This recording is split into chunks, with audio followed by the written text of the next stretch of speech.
Me llamo Raúl. Tengo 32 años. Y si hay algo que he aprendido por las malas es esto: nada hiere más que la traición que viene de tu propia sangre. Hace 6 años creí que lo tenía todo controlado. Acababa de conseguir un trabajo sólido en seguridad informática, había ahorrado lo suficiente para la entrada de un piso y, lo más importante, estaba enamorado. Ella se llamaba Elisa.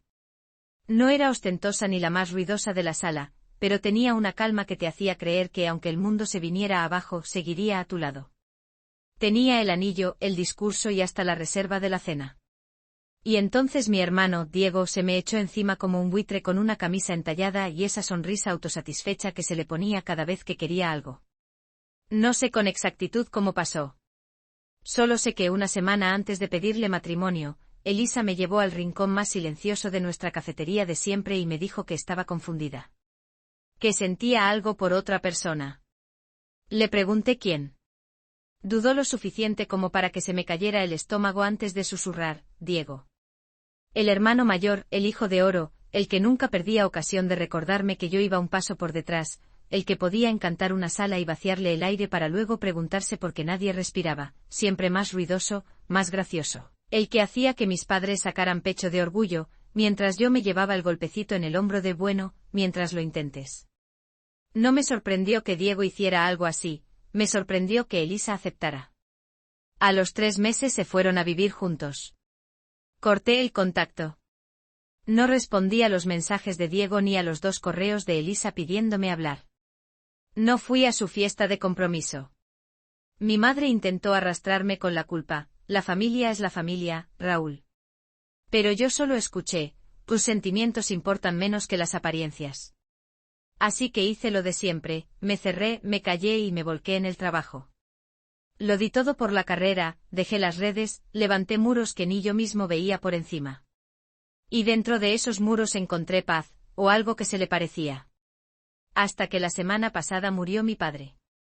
No fue de repente, llevaba tiempo enfermo, cáncer de pulmón, pero la contundencia de la llamada me arrolló como un tren. No lo veía desde hacía casi un año, y aún así lloré solo en mi piso, mientras Diego subía fotos de mi padre en la cama del hospital con textos eternos sobre apreciar cada momento, y el honor de ser su hijo. Quise gritar.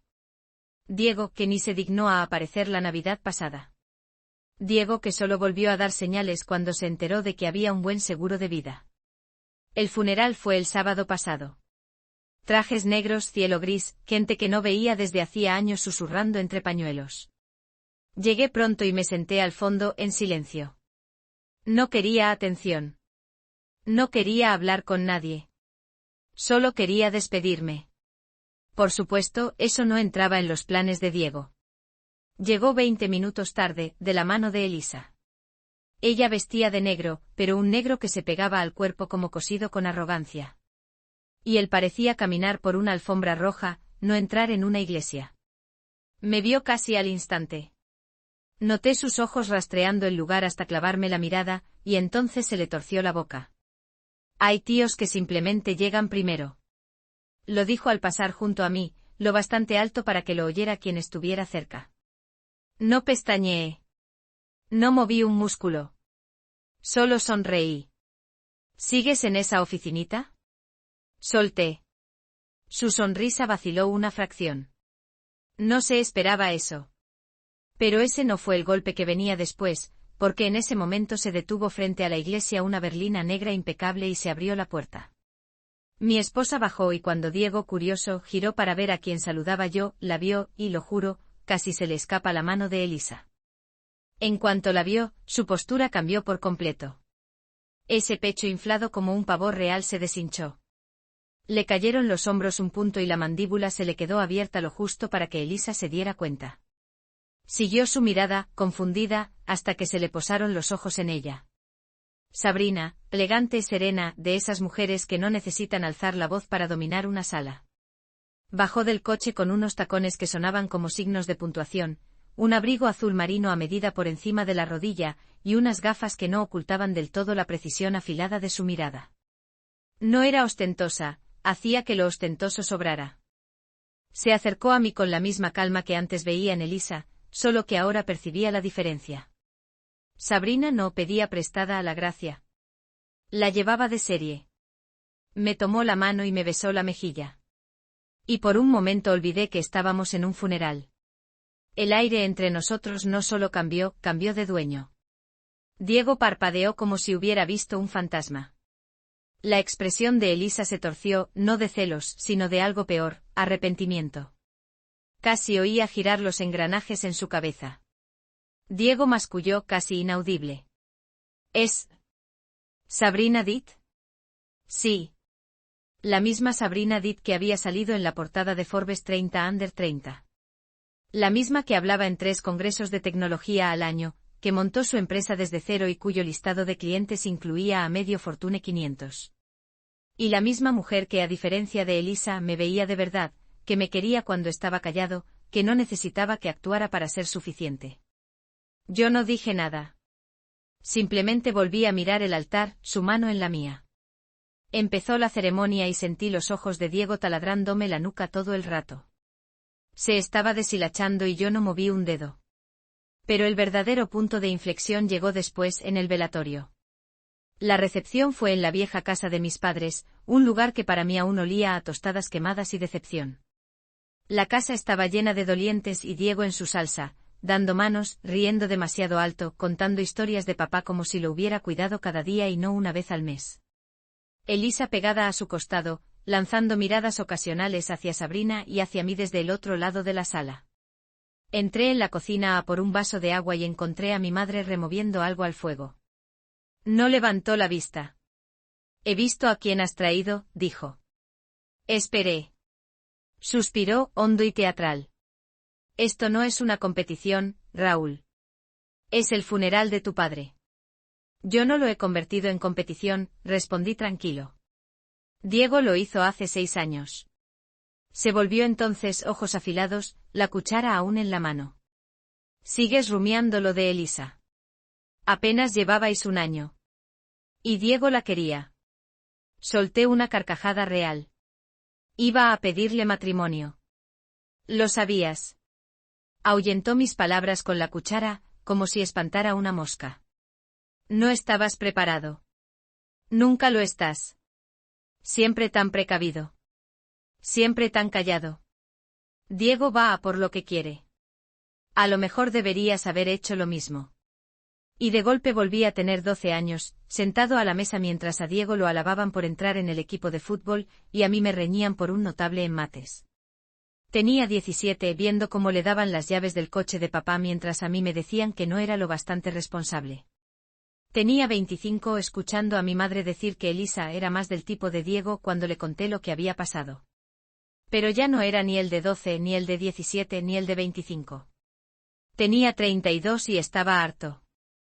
Gracias por el consejo, dije. Y me fui. Al caer la tarde, cuando el cielo se oscurecía y la gente se iba, Diego me acorraló en el porche trasero. Mangas remangadas, un vaso de algo oscuro en la mano, whisky, probablemente el mismo que tomaba papá. Se apoyó en la barandilla a mi lado y tardó en hablar. ¿De verdad te has casado con ella? Sí. Menudo mundo, bufó. Siempre has tenido suerte. Me giré hacia él. No. Tú siempre has confundido encanto y atajos con trabajo. Eso no es suerte. Me sostuvo la mirada. Venga ya, Raúl. Quiero decir. Sabrina Ditt, ¿en serio? Me encogí de hombros. Supongo que vio algo en mí. Sí, murmuró, ácido. Algo con muchos ceros en su cuenta. Ahí lo entendí. No estaba en shock porque creyera que yo no daba la talla. Estaba rabioso porque ella estaba fuera de su alcance. Y de repente Elisa dejó de parecer arrogante y pasó a parecer un premio de consolación. Estaba a punto de soltar otra cosa, pero mi madre llamó desde dentro. Diego, el abogado ya está. Se irguió de golpe como un adolescente llamado a cenar. Ah, el testamento. Y aquí fue donde todo empezó a deshacerse. No para mí. Yo ya había llorado a mi padre. Ya había construido mi vida. Pero Diego aún creía que era el protagonista. No tenía ni idea de lo que papá había estado planeando estos últimos años. Antes de sentarnos con el abogado y la lectura, ocurrió algo pequeño pero explosivo. En el salón, mientras la gente se acomodaba, vi a Elisa susurrarle algo al oído a mi madre. Las dos miraron hacia mí. Luego mi madre dijo: «Raúl, ¿puedes venir un momento?». Asentí y la seguí al pasillo. Cerró la puerta. A Elisa le preocupa que Sabrina distraiga. Ya sabes que es muy mediática. ¿Quieres que se vaya? Solo para la lectura. Es un asunto de familia, Raúl. Casi me río otra vez, pero sin humor. Mira, dije despacio. Antes pensaba que quizá no entendías cuánto me afectaba tu favoritismo. Pero ahora lo veo claro. Has elegido no verlo, Raúl. No, corté con voz baja y serena. Puedes tener tu pequeña alianza con Diego. Pero Sabrina es mi esposa. Se queda. Me di la vuelta y me marché. Fue entonces cuando vi al abogado, americana azul marino, maletín gastado, preparar la mesa. Y a Diego ya en primera fila, brazo alrededor de Elisa, con esa sonrisita de nuevo. No sabía lo que venía. El abogado carraspeó y abrió la carpeta despacio, reclamando la atención. La sala se cayó, la tensión era palpable, casi ritual. Miré a mi alrededor, rostros que no veía desde hacía años. La mayoría habían envejecido. Otros no. Diego se sentaba erguido, confiado, pierna cruzada, copa en mano, como si ya estuviera calculando cifras. Ante todo, gracias por estar aquí, empezó el abogado, voz seca y entrenada. Los últimos deseos de Héctor Whitmore están claramente recogidos en este documento, que se actualizó el año pasado. Al oír actualizado, vi a Diego tensarse apenas. El abogado sacó una hoja más pequeña. Me pidió que leyera lo siguiente. Era un mensaje personal de papá. No era poético. No era cálido. Era directo como él. A mi familia, si estáis escuchando esto, es que me he ido. No tengo la ilusión de haber sido perfecto y sé que dejé mucho sin decir, pero quiero que mis actos finales hablen claro. He pasado el último año mirando con más atención de la que imagináis. He visto quién ha estado y quién no, quién ha dado sin esperar y quién ha tomado con ambas manos. Lo que he construido no se desperdiciará. No otra vez. Algunos se removieron. Mi madre parpadeó fuerte, labios apretados. Diego esbozó una sonrisita, como si papá hablara de mí. Sentí la mano de Sabrina descansando en la mía. El abogado apartó la nota y levantó el testamento. Empecemos por la vivienda. La residencia del señor Whitmore, valorada en aproximadamente 2,1 millones de euros, será transferida a... Diego se inclinó un poco. Raúl. Se habría oído caer un tenedor. No me moví, no pestañeé. Mi cara no cambió, pero por dentro el corazón me dio un brinco. No de alegría, de sorpresa. Diego me giró la cabeza de golpe. ¿Qué? El abogado ni se inmutó. La vivienda principal y todo su contenido pertenecen en exclusiva a Raúl. Eso tiene que ser un error, subió el tono mi madre. Héctor se la prometió a Diego hace años. Existía una versión anterior, confirmó el abogado, pero fue revocada y reemplazada. Esta es la definitiva y está notariada. Diego se levantó de golpe, derramando la copa. Esto es ridículo, papá, dijo. Por favor, siéntese, interrumpió el abogado, imperturbable. Diego no se sentó. Me miraba fijo, rojo. Elisa le tocó el brazo y él se lo sacudió. ¿Qué le hiciste, Raúl? ¿Qué le dijiste? Nada, dije parejo. Quizás solo vio las cosas como eran. Pero esa no fue la puñalada siguiente. El abogado siguió. Acciones, cuentas, fondos, algunas para mí, otras para causas que papá llevaba años apoyando en silencio. Pequeños legados para la familia lejana. Y entonces, en cuanto a los activos restantes del negocio familiar, volvió a mirar, incluyendo Logística Whitmore y su 51% de acciones con control de voto, se han colocado en un fideicomiso familiar privado controlado por... Se detuvo. Sabrina. El aire se quedó inmóvil. Incluso yo me quedé descolocado. Los ojos de Diego se abrieron. ¿Qué? ¿Ella? ¿Estás de broma? Si ni siquiera es.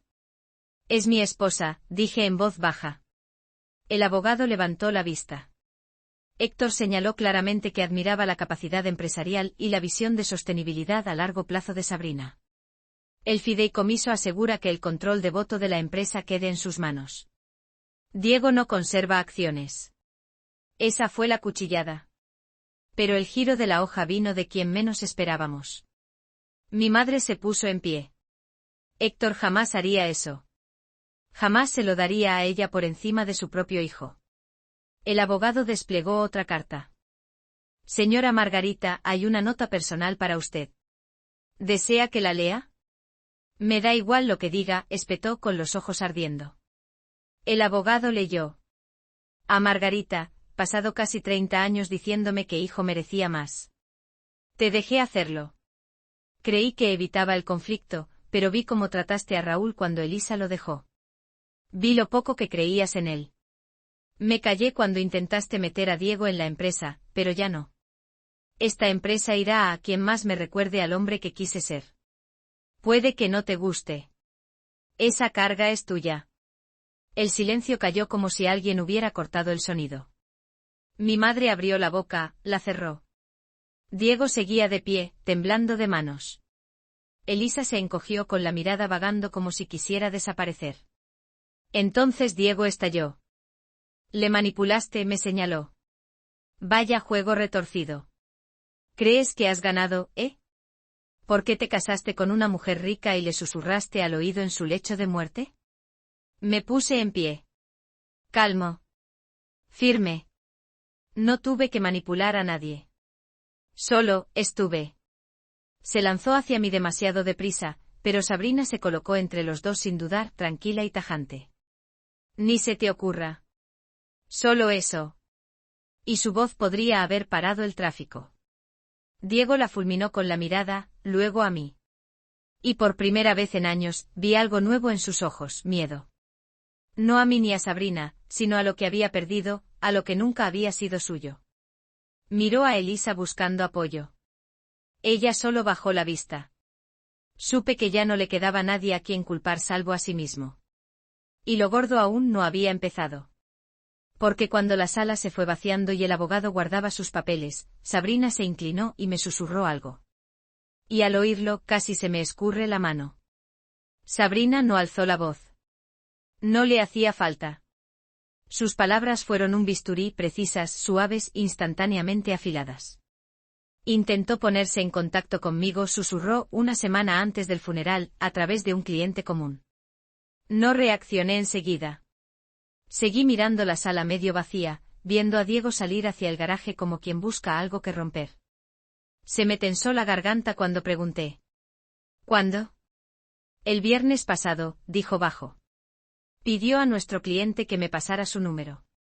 Dijo que era una propuesta de negocio.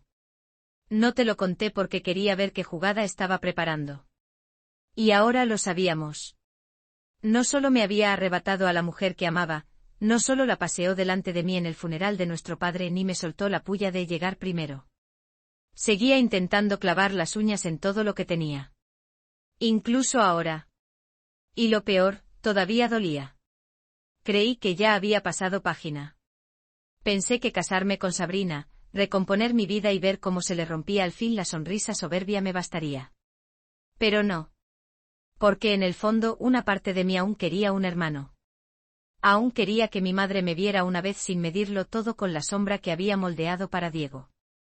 Esa noche me quedé en mi antiguo dormitorio, ahora vacío. Los pósters y trofeos ya no estaban. Solo 4 paredes color crema y un escritorio pequeño que aún tenía un surco tallado en una esquina. Debí hacerlo con 13 años, cuando todavía creía que el amor era permanente y la familia para siempre. Sabrina había salido a atender una llamada. Le dije que necesitaba un momento a solas. Entonces lo vi. Una foto vieja en la repisa, desteñida en los bordes. Diego y yo en el instituto, en algún lago de verano. A torso desnudo, sonriendo con los brazos por los hombros del otro como si de verdad nos cubriéramos las espaldas. Él con esa sonrisa chula de siempre. Y yo, parecía no haber aprendido aún lo fácil que podían arrancarte todo. Me dejé caer en la silla, que crujió, codos en las rodillas, manos frotándome la cara. Años intentando ganarme respeto, intentando ser mejor hombre, intentando que la amargura no supurara. Y ahí estaba, sentado entre los restos de una familia que nunca me valoró de verdad. Un padre que espabiló demasiado tarde. Una madre que seguía viéndome como el plan B. Un hermano que me usaba de peldaño para su siguiente victoria. No lloré. No esta vez. Pero me sentí vacío, y odié que una parte de mí aún se preocupara. Cuando Sabrina volvió, no dijo nada. Puso la mano en mi hombro y se quedó de pie a mi lado en silencio. Levanté la mano y entrelacé los dedos con los suyos. No quiero pelear con ellos, murmuré. Ya no. No te hace falta, dijo. Pero tampoco puedes dejar que reescriban la historia. No dejes que Diego lo transforme otra vez, en un cuento donde tú eres el villano que le robó la vida. Entonces no lo permitas, añadió simplemente. Cuenta la verdad. A tu manera, en tus términos. Sus palabras se me quedaron clavadas. Me pasé la noche recorriendo los pasillos de la casa. Cada esquina guardaba un trozo de memoria, algunas dulces, otras amargas.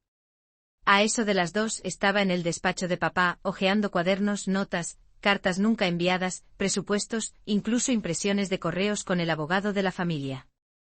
En uno encontré una frase que me dejó helado: Raúl no es ruidoso, pero es sólido. No lo digo lo suficiente, pero si todo se viniera abajo, querría que él estuviera al mando. No supe si sentir orgullo o rabia. ¿Por qué no me dijo esto en vida? ¿Por qué solo encontró su voz en papeles y abogados cuando ya no estaba? Pero esa frase me encendió algo. No rabia. No venganza. Determinación. Cerré la carpeta, saqué el móvil y empecé a escribir. A la mañana siguiente le pedí a Sabrina que me ayudara a poner varias cosas en marcha. Hice llamadas. Contacté con el Consejo de Logística Whitmore. Empecé a repasar los estatutos. No sabía aún qué estaba construyendo, pero sabía que no iba a quedarme mirando mientras Diego montaba su último berrinche e intentaba quemarlo todo. ¿Por qué lo haría? Ya lo sabía. Para él, esto no había terminado. Ni de lejos. Pero para mí algo había cambiado. Ya no jugaría a la defensiva. Y si Diego quería comprobar cuán sólido era, pronto tendría su respuesta. El cambio no llegó de un día para otro. Nunca lo hace. Pero en las semanas siguientes algo se movió. No solo a mi alrededor, dentro de mí.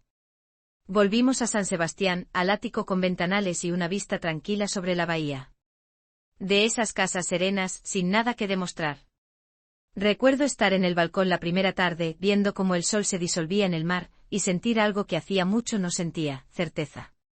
No sobre qué haría después, sino sobre por qué tenía que hacerlo. Diego guardó silencio unos 10 días tras la lectura. Sin mensajes, sin llamadas, sin arrebatos en redes. Sabía lo que significaba, estaba maniobrando a puerta cerrada, llamando a todos sus contactos, abogados, amigos de la familia que pudieran encontrar un resquicio legal o una pizca de simpatía. Siempre había creído que la confianza podía suplir donde fallaba la competencia. Pero ahora no había atajos. No estaba mamá al oído de papá. No estaba Elisa a la que correr cuando se apagaran las luces. Yo mientras empecé a entrar de verdad en el papel que papá había construido para mí en silencio. Al principio ni siquiera estaba seguro de quedarme con la empresa. Pero Sabrina, estratega como es, me dijo algo que se me clavó. No hace falta que te pongas los zapatos de tu padre. Recorre el camino que pavimentó con tu propia zancada. Así lo hice. 2 semanas después del funeral volé a reunirme con el Consejo de Logística Whitmore. Esperaba escepticismo, dudas, quizá resistencia. En su lugar, una sala de trajes grises y miradas expectantes. Lo primero que dijo el presidente fue: «Te pareces a él de joven». Pero yo no me sentía él. Ni quería serlo. No vengo a prometer lo que no puedo cumplir, empecé. Tampoco pienso vivir del apellido. Quiero entender qué necesita esta empresa para sobrevivir los próximos 10 años, no solo el próximo trimestre. Asintieron despacio, luego con interés real. Al terminar las 2 horas, la mitad me estrechó la mano y la otra mitad me apartó para susurrar que estaban aliviados de que Diego no se involucrara. Sabrina tenía razón. Papá había dejado la estructura, pero ahora me tocaba darle forma. Esa misma semana, un podcast de pymes entrevistó a Sabrina por su nueva adquisición.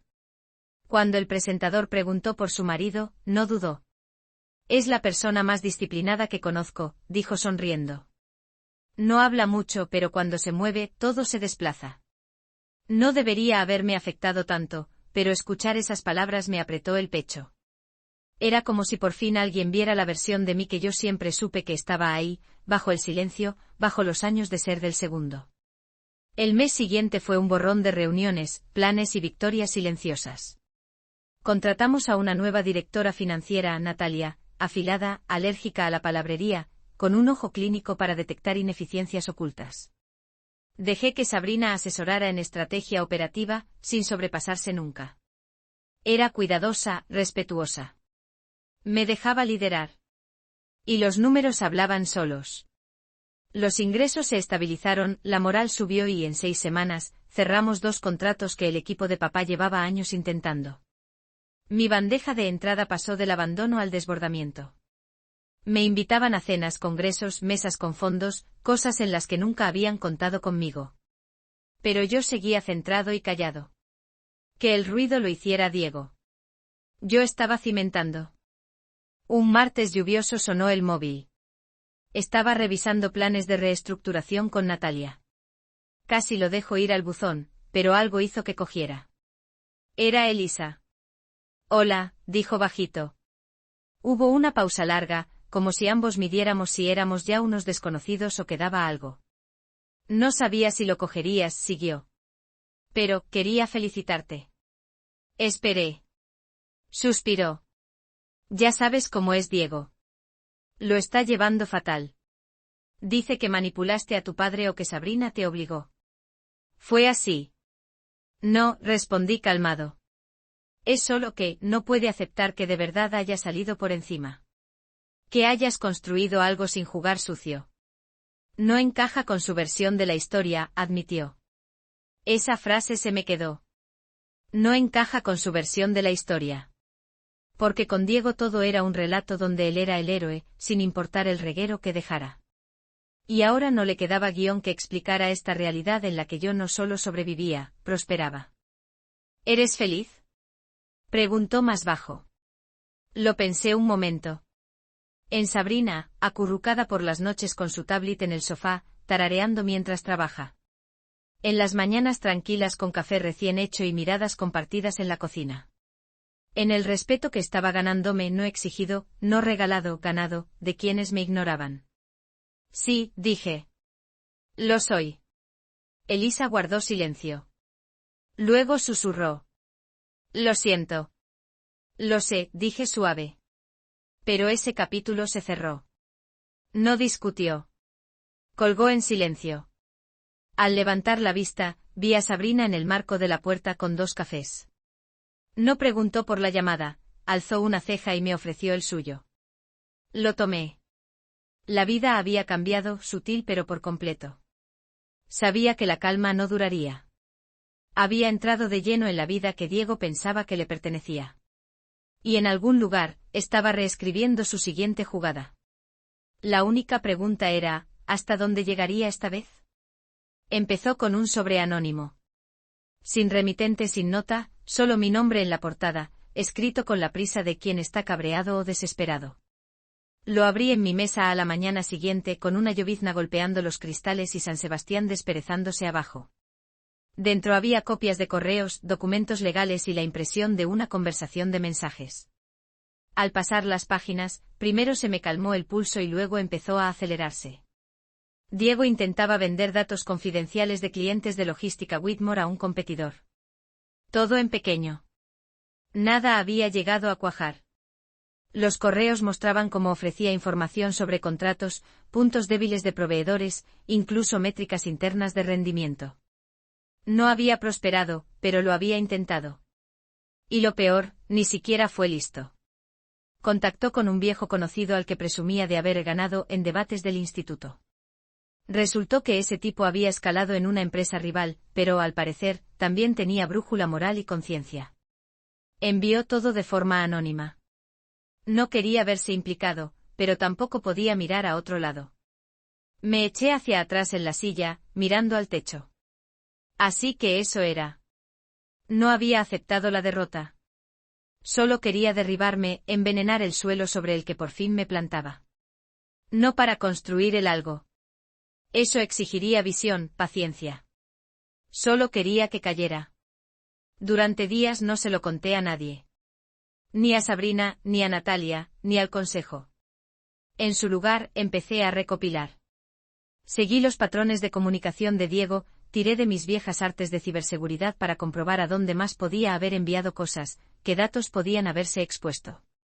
Descubrí que tenía credenciales que tendrían que haberse revocado cuando murió papá, pero alguien en nuestro anticuado departamento de informática las había pasado por alto. Tapé el agujero en silencio. Sin drama, sin avisos. Solo preparación. Porque si Diego iba a jugar sucio, yo necesitaba ir varios movimientos por delante. La semana siguiente volé a Nueva York a un congreso. Tecnología y logística. Una combinación rara, pero clave en nuestro mundo. Sabrina participó en una mesa redonda, yo tenía otro motivo. Me reuní con una empresa que llevaba siguiendo más de un año, una startup ágil, lista y hambrienta. Llevaba tiempo dándole vueltas a expandir Whitmore hacia la automatización digital del inventario, algo que papá nunca entendió. El mundo estaba cambiando. Los modelos viejos se pudrían. Y aquella startup solo necesitaba un socio fuerte para escalar. Hice una oferta. No pública, no ruidosa, pero suficiente para llamar la atención de su consejo. Si salía, pondría a Logística Whitmore en posición de dominio, no de mera supervivencia, controlando varios verticales. Había una condición claro, una auditoría interna completa para cumplir con la ley antes de firmar. De manual. Para mí, una oportunidad. Una auditoría significaba destapar cada archivo, cada comunicación, cada fantasma en la máquina. Y yo sabía que las huellas de Diego estaban por ahí. Llamé a Natalia a mi despacho al día siguiente. Quiero una auditoría del sistema de arriba a abajo. Frunció el ceño. ¿Para la adquisición? En parte, dije. También quiero saber quién mantiene accesos heredados a sistemas confidenciales. Entornó los ojos apenas. ¿Crees que alguien está hurgando? Todavía no, respondí. Pero quiero estar listo si lo hacen. No insistió. Ya confiaba en mí. Y casi como si el destino encajara su engranaje, tuve otra sorpresa. Sabrina entró con una sonrisa que hacía semanas no veía, la sonrisa de encajó la pieza. Hemos encontrado la clave, dijo, dejando una carpeta sobre la mesa. Dentro había escaneos de un terreno que habíamos heredado. Una parcela que papá compró hace años para un desarrollo y nunca construyó. Siempre dijo que era demasiado arriesgado. Pero Sabrina, a través de un estudio discreto, descubrió que la normativa urbanística había cambiado. Aquella tierra ahora estaba aprobada para uso comercial en pleno centro. Una mina. Y al fondo de la carpeta, un contrato firmado entre papá y una empresa que Diego intentó montar. Un contrato que papá nunca ejecutó. Lo enterró en silencio. No confió en que Diego pudiera desarrollarlo. Ahora era mío. Está para meter la pala ya, dijo Sabrina. Y si lo haces a través de Whitmore, puedes doblar la valoración en un año. La cabeza me daba vueltas. Todo se alineaba. Poder, palanca, visibilidad. Lo que Diego creía suyo por derecho de nacimiento. Intentó romperme hace 6 años. Intentó humillarme en un funeral. Intentó arañar mis cimientos cuando por fin me planté. Pero no sabía lo que venía, porque ya tenía algo más que dinero. Tenía pruebas. Tenía poder. Tenía una empresa detrás, una esposa a mi lado y un nombre que Diego ya no podía borrar, ni con mentiras. No quería venganza. Iba a enseñarle algo peor que la ira, la indiferencia. Y cuando ejecutara el siguiente movimiento en público, entendería por fin lo que significa perder algo que nunca fue suyo. Pero antes tenía una última cosa que hacer. Porque Diego no iba a parar. No hasta que me asegurara de que no podía. Todo dependía del tiempo. Eso era lo que Diego nunca entendió. Él lo precipitaba todo, relaciones, negocios, incluso su propia caída. Yo me había pasado 6 años aprendiendo a esperar, a afilar la hoja en silencio mientras los demás todavía daban sablazos. Y la hoja ya estaba lista. La auditoría interna terminó antes de lo previsto. Natalia y su equipo me entregaron los hallazgos un jueves por la mañana y los leí 3 veces para estar seguro. Los accesos no autorizados de Diego habían dejado un rastro clarísimo: extracciones de datos de informes internos, inicios de sesión sospechosos desde una IP privada y, peor aún, la descarga de información confidencial de licitaciones apenas unos días antes de que uno de nuestros mayores contratos se fuera con un competidor. Esa pérdida nos costó cerca de 4 millones de euros. El consejo no lo sabía todavía, pero lo sabría.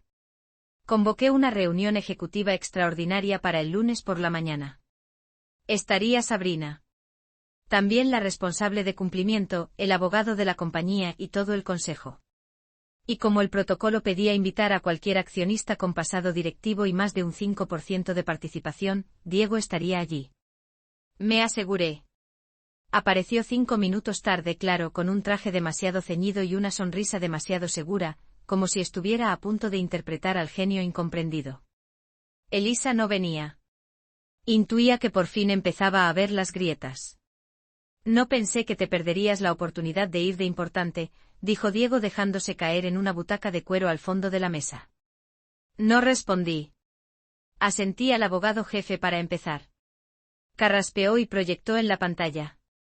Hallazgos de la brecha de seguridad. Informe de síntesis. Silencio. La sala se quedó clavada mientras exponía los hechos: registros con marcas de tiempo, IP señaladas y correlaciones con los contratos perdidos. Miré alrededor, primero confusión, luego shock, después enfado. Y Diego, ni pestañeó. Al principio. Pero en cuanto aparecieron las capturas de los correos, sus correos ofreciendo los precios internos de nuestras licitaciones a una empresa rival, se le tensó la mandíbula. Absurdo, dijo al fin. ¿De verdad creéis que lo arriesgaría todo por eso? No solo lo arriesgó, respondió el abogado con calma. Lo ejecutó. Tenemos verificación digital, marcas de tiempo y trazas de las descargas realizadas con sus credenciales heredadas. Me dirigió una mirada. Raúl ya ha solicitado una medida interna de restricción retroactiva y con estas pruebas, nos estamos preparando para notificar a las autoridades autonómicas. Diego rió por lo bajo, risa fina y quebradiza. Un montaje. Habló Natalia. Eras el único que conservaba acceso a través de un enlace ciego de credenciales que dejó tu padre. Lo detectamos. Y lo explotaste. Sabrina se inclinó hacia adelante. ¿Y pensabas vender la empresa de tu padre a cachitos mientras sonreías en su funeral? No sabes construir nada, ¿verdad? Diego se puso rojo. Esto es una locura. Lo que queréis es borrarme de la familia. Por fin hablé. Sereno. Firme. No, Diego. Eso te lo has hecho tú. Yo solo lo hago oficial. Deslicé un documento por la mesa. Una orden formal de cese y desistimiento que le prohibía la entrada a toda propiedad, comunicación y sistema interno de Whitmore. Además, prepararíamos la remisión a los organismos de control por espionaje corporativo y sustracción de datos, cargos que quizá no te lleven a prisión, pero arruinarán cualquier intento de montar un negocio en el futuro. Tu nombre quedará señalado en toda diligencia debida el resto de tu vida. Miró el papel y luego a mí. ¿Ahora te crees mejor hombre? No, dije. Simplemente ya no soy el pardillo. Se irguió, hombros agitados. Esto no ha terminado. ¿Te crees que se acaba aquí? Sigues siendo el fantasmita silencioso viviendo a mi sombra. Hagas lo que hagas. Entonces quizá, lo corté suave, es hora de que dejes de ponerte delante del sol. Parpadeó, desconcertado. Fue lo último que le dije. El consejo votó por unanimidad cortar toda relación futura con Diego. Sus acciones restantes, gracias a una cláusula que papá añadió en la última actualización, eran confiscables si se probaba conducta indebida y, con el informe, estaban más que probadas. A mediodía se le revocó el acceso. Al anochecer, la prensa olió la brecha y la reacción fulminante del nuevo liderazgo. Yo no hice comentarios. Sabrina emitió una sola frase. Protegemos lo que construimos. Luego me contaron que Diego intentó pedir cita con uno de nuestros antiguos competidores. Le contestaron con una amable negativa. Había quemado demasiados puentes y los que creía poder comprar ya tenían dueño, yo.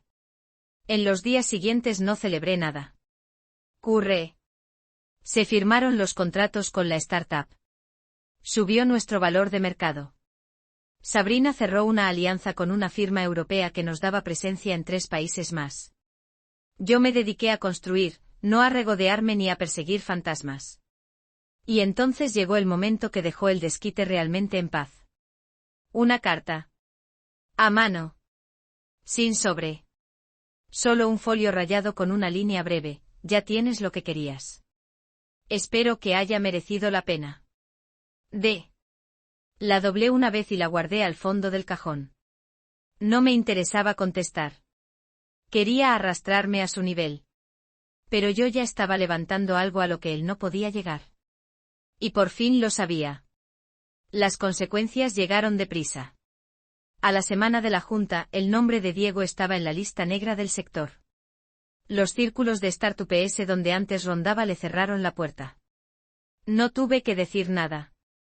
Los documentos que habíamos destapado hablaban más alto que yo jamás podría. Su LinkedIn quedó en negro. Elisa se mudó sin hacer ruido. Lo supe porque Sabrina recibió un aviso automático de cambio de dirección vinculado a una de las antiguas propiedades que Diego había intentado colar por las cuentas comunes. Se fue a vivir con su hermana al otro lado de la ciudad. No me sorprendió. Un mes más tarde, llamó mi madre. Miré la pantalla mucho rato. Lo dejé ir al buzón de voz. Al día siguiente volvió a llamar. Esta vez dejó un mensaje. Raúl, no sé ni qué decir. Está destrozado. No tenías que arruinarlo así. Es tu hermano. Sin perdón. Sin un ápice de responsabilidad.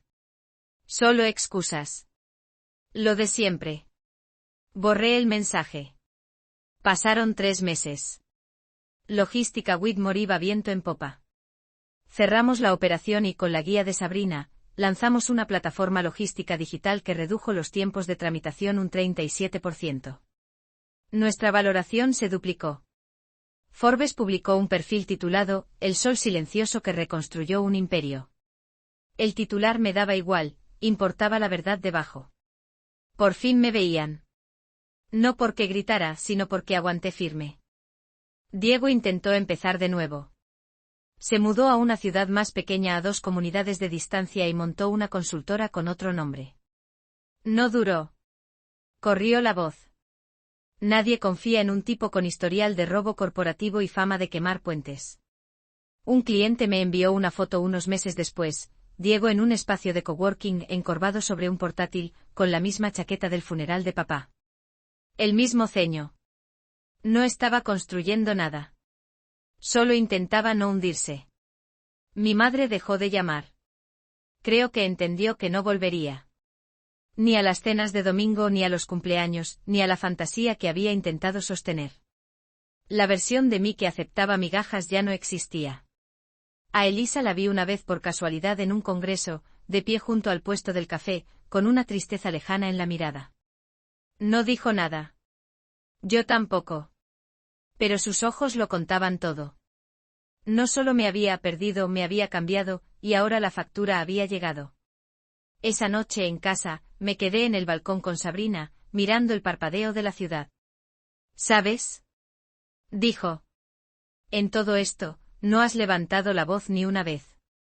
No hacía falta, contesté. Sonrió y apoyó la cabeza en mi hombro. No solo ganaste. Los dejaste atrás. Tenía razón. Por primera vez en mi vida, no sentí que estaba a la sombra de nadie. Estaba sobre suelo firme, mío, levantado con las cenizas que ellos dejaron. Última línea, hay hombres que luchan por el poder.